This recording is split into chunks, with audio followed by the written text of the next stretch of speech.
인도를 받는 법. 인도를 구하고자 한다면 다음과 같이 확언하라. 내가 묻기도 전에 무한한 지성은 이미 해답과 탈출구를 알고 있습니다. 지금 최극의 지혜를 부르면 그 본질에 따라 나에게 응답하리라는 걸 압니다. 나를 이끌고 해답을 주는 상황을 또렷하게 인식할 것입니다. 현재 의식, 즉 추론하는 마음에 인도가 들어오면 이를 순간적으로 알아차립니다. 이렇게 확언한 후 잠재의식의 무한한 지성에게 요청을 넘겨라. 반드시 해답이 나오리라는 걸 알면서 문제를 마음속에서 떨쳐버려라. 마음이 평안하고 내가 이미 확언하고 명한 내용을 나중에 부인하지 않는다면 문제를 진정으로 넘긴 것이다. 나는 지금 캘리포니아 라구라 힐스에서 이 장을 쓰고 있다. 어제 하와이에서 한 여성의 편지가 왔다. 그녀는 나에게 시편 23편의 다음 구절을 묵상하고 있다고 했다. 나를 푸른 풀밭에 누이시며. 그녀는 이 구절을 일주일 동안 하루에 3번 30분씩 되뇌었다. 그리고 시편의 약속에 온 정신을 집중하여 이 말씀을 모든 각도에서 바라보기 시작했다. 그리고 거기에 어떤 의미가 깃들어 있는지, 이게 어떻게 자신에게 적용될 것인지 살펴보았다. 그녀는 묵상의 분위기 속에서 이 말들을 깊이 생각해 보았고 마음의 평화와 만족감, 고요함, 풍요, 안전을 의미한다는 것을 깨달았다. 들판에 누워 되새김질하는 소의 모습이 선명하게 떠올랐다. 여기서 되새김질은 마음속에서 명상하는 과정을 상징한다. 풀을 되새김질할 때 소는 먹은 모든 것을 흡수하고 소화하여 우유와 조직, 뼈, 근육, 혈액 등으로 변화시킨다. 이와 같은 논리로 그녀는 진리가 자신의 한 부분이 될 때까지 소화하고 삼키고 흡수했다. 그녀의 재정 상태는 좋지 않았다. 아름다운 집이 다른 사람의 손에 넘어갈 위기에 처해 있었고 재산의 거의 대부분을 투자했던 광산이 갑자기 무너졌다. 게다가 아들의 행방을 몰랐다. 어디서도 그를 찾지 못했다. 계속 시편의 구절을 묵상하니 그 주가 끝날 무렵 변호사로부터 연락이 왔다. 다른 섬에 살고 있던 먼 친척이 큰 돈과 주식, 채권을 유산으로 남겨주어 금전 문제가 해결되었다. 그리고 관련된 모든 사랑과 만족스러운 합의를 이룰 수 있었다. 캐나다로 도망쳤던 아들도 집으로 돌아왔다. 아들은 캐나다에 가면 푸른 풀밭이 있을 것이라 생각했다고 했다. 집으로 돌아왔을 때 그는 보다 현명해졌고 마음은 평화로웠다. 이는 매우 건설적인 성격을 띤 진정한 묵상이다. 그녀는 이 위대한 진리를 정신적으로 받아들였다. 바나나를 먹으면 몸속에 새 피의 일부가 되는 것처럼 진리도 그녀 안에 살아 숨쉬는 한 부분이 되었다. 침착하게 시편의 구절들에 마음을 집중했고 그 심오한 의미와 치유력을 곱씹었다. 그리고 정신적으로 이러한 진리와 함께 누워 인생의 전반적인 조화를 경험해 보기로 했다. 쉴만한 물가로 인도하십니다. 성경에서 목자는 내면에 임재하신 하나님의 이끌고 치유하며 보호하는 능력을 상징한다. 하나님만이 유일한 현존이자 권능이고 원인이며 실제임을 알 때 나는 선한 목자가 된다.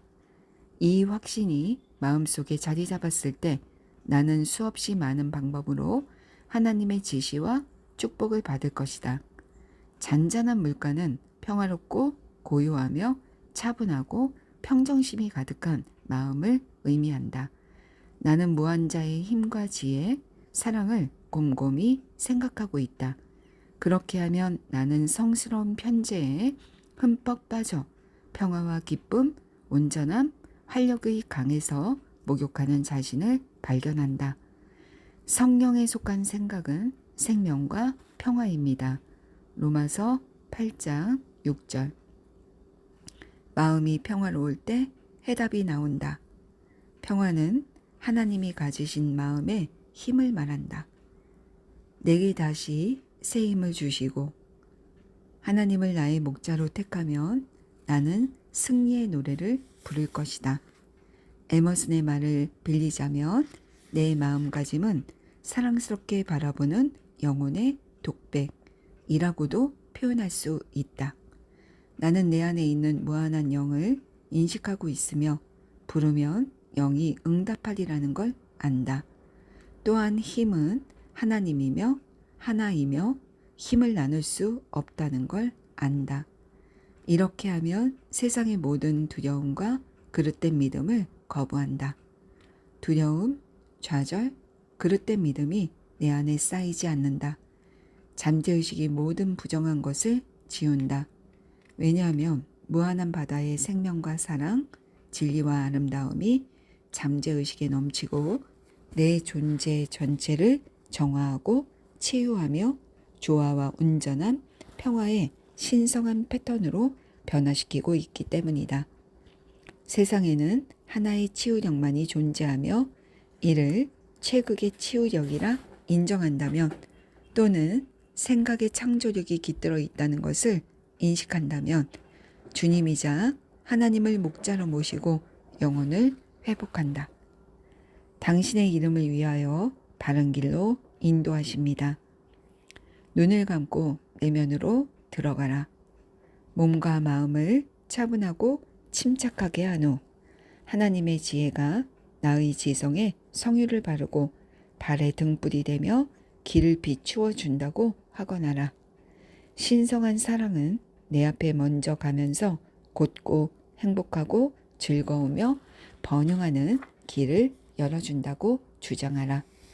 항상 하나님의 현존을 바라보라. 내 안에 있는 신성한 중심의 관점으로 생각하고 말하고 행동하며 반응하라. 하나님은 나의 안내자이자 상담자, 상사, 스승이라는 걸 깨닫고 알아야 한다. 그렇게 느끼고 주장해야 한다.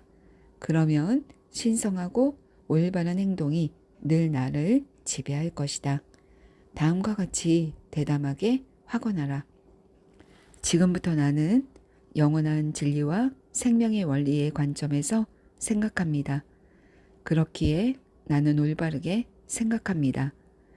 나는 옳다고 느낀 옳은 일을 합니다.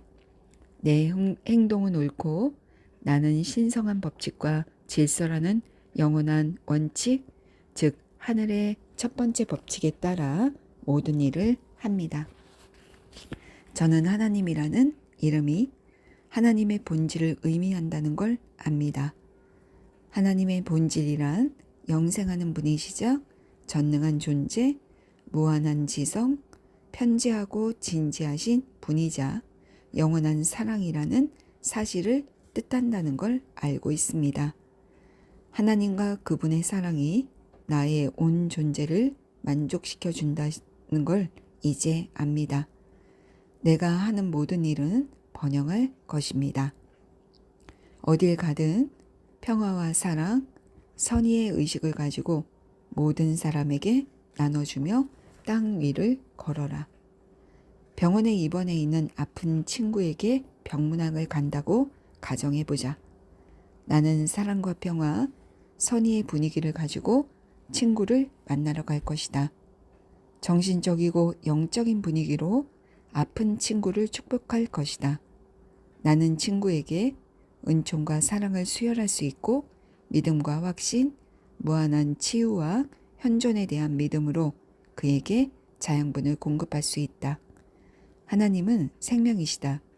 그리고 하나님의 생명은 지금 나의 생명이다. 내가 아주 캄캄한 골짜기로 다닐지라도 주님께서 나와 함께 하시고 하나님은 죽지 않으심으로 죽음은 없다. 소위 말하는 죽음은 인생의 4차원으로 들어가는 것이다. 우리의 여정은 하나의 영광에서 다른 영광으로, 하나의 지혜에서 다른 지혜로 향한다. 우리는 영원히 앞으로, 위로, 하나님 앞으로 나아간다. 무릇 사람이 향할 수 있는 영광에는 끝이 없기 때문이다. 음산함은 죽음의 비현실성을 의미한다. 모든 끝은 시작이다. 그러므로 지금의 차원을 떠나면 나는 하나님 안에서 새롭게 태어난다. 그때의 나는 새로운 4차원의 신체를 입는데 4차원의 신체는 희미하고 농도가 옅어서 단단한 물질을 통과할 수 있게 해준다. 다음 차원에서 나는 사랑하는 사람을 만날 것이며 이곳에서뿐만 아니라 그곳에서도 지혜와 진리, 아름다움을 키울 것이다. 우리는 매일 밤 잠자리에 들면 소위 무지한 사람들이 죽음이라고 부르는 상태에 들어간다. 예를 들어 죽음이나 내세 혹은 심판의 날과 비슷한 성격의 것들이 두렵다면 나는 사랑의 하나님이신 만물의 주님이 아니라 무지와 망상에 지배당하고 있는 것이다. 하나님께서는 우리에게 비겁함의 영을 주신 것이 아니라 능력과 사랑과 절제의 영을 주셨습니다. 디모데후서 1장 7절. 성경적으로 죽음은 하나님의 진실에 대한 무지를 가리킨다. 주님의 막대기와 지팡이로 나를 보살펴 주시니 내게는 두려움이 없습니다. 막대기는 내가 요청할 때마다 바로 쓸 수 있는 하나님의 힘을 상징한다. 지팡이는 하나님의 힘을 사용할 수 있는 권한과 능력을 뜻한다. 무한한 현존의 전지전능함을 묵상하고 생각하면 마음은 고요하고 수동적인 내적 상태에 이른다. 산 꼭대기에 있는 아름답고 잔잔한 호수를 생각해보라. 이 호수는 별과 달처럼 하늘에서 쏟아지는 빛을 반사한다. 마찬가지로 마음이 조용하고 고요할 때 나는 천상의 진리와 하나님의 빛을 반사한다. 차분한 마음은 이를 완수하게끔 한다. 마음이 차분하고 조용하며 수용적이면 문제에 대한 신성한 아이디어나 해결책이 마음속 표면에 떠오른다. 그것이 바로 무한한 현존과 권능의 인도이자 직관적인 목소리다. 산의 호수가 잔잔하지 않을 때는 하늘에서 쏟아지는 빛을 반사하지 못한다. 하나님께서 지금 나를 인도하고 있다고 주장하고 기도의 응답을 받게 됨에 기뻐하라. 그의 막대기와 지팡이가 나의 걱정을 덜어주니 내 마음은 평화롭다. 주님께서는 내 원수들이 보는 앞에서 내게 잔치상을 차려주시고 사람의 원수가 자기 집안 식구일 것이다. 마태복음 10장 36절. 여기서 원수는 내 생각, 두려움, 자책, 의심, 분노, 원망, 악감정을 뜻한다. 진정한 원수는 내 마음속에 있다. 두려운 생각이 떠오른다면 하나님과 모든 선한 일에 대한 믿음으로 대체하라. 스스로를 비판하거나 자책하려는 생각에 이끌리면 다음의 위대한 진리를 외치며 생각을 다시 정화하라. 내 가운데 하나님을 찬미합니다. 삼촌에게 거짓 혐의를 씌운 젊은 여성이 있었다. 삼촌에게 상속된 돈 중 일부를 받으려고 유언을 뒤덮으려고 했던 것이다. 삼촌은 화가 났고 마음속에 분란이 일어났기 때문에 신경이 쇠약해졌다. 하지만 자기가 무슨 일을 하고 있는지 보았다. 그래서 마음속에서 이 문제로 씨름하는 걸 멈추고 하나님의 위대한 진리를 영적으로 섭취하기 시작했다. 그는 평화와 조화, 하나님의 바른 행동에 대해 생각했다. 그곳에는 신성하고 조화로운 해결책이 있었다. 의사 친구가 최근에 해준 이야기다. 워싱턴에 있는 유명 정치인의 아내는 유방암에 관한 신문 기사를 읽고 공포에 휩싸였다고 한다. 이러한 공포 때문에 유방암에 걸린 수많은 여성이 병원을 찾아왔다는 것이다. 그는 암이나 결핵, 심장병을 다루는 텔레비전과 라디오, 언론 보도와 논쟁하는 건 이점보다 단점이 더 많다고 했다. 왜냐하면 마음속에서 논쟁을 불러 일으키면 더욱 큰 문제를 만들기 때문이다. 그는 이 여성들의 암에 대한 끊임없는 공포가 정확하게 두려워하는 일을 결국 만들어낸다고 지적했다. 그렇게도 두려워하던 일이 밀어닥치고 욥기 3장 25절. 하나님의 사랑, 평화, 온전함, 완벽함의 의식을 따라 걸으며 군중 심리가 심어준 거짓, 믿음과 공포, 선전을 딛고 일어선다. 다음은 영적인 집안 분위기 속에서 자란 어떤 소년이 가르쳐준 인도에서 많이 사용되는 기도문이다. 나는 아주 건강합니다. 하나님은 나의 건강이십니다. 어린 소년이 하루에 몇 번씩 이 노래를 부르자 이는 습관이 되었고 점차 모든 질병과 질환에 대한 면역력이 길러지기 시작했다.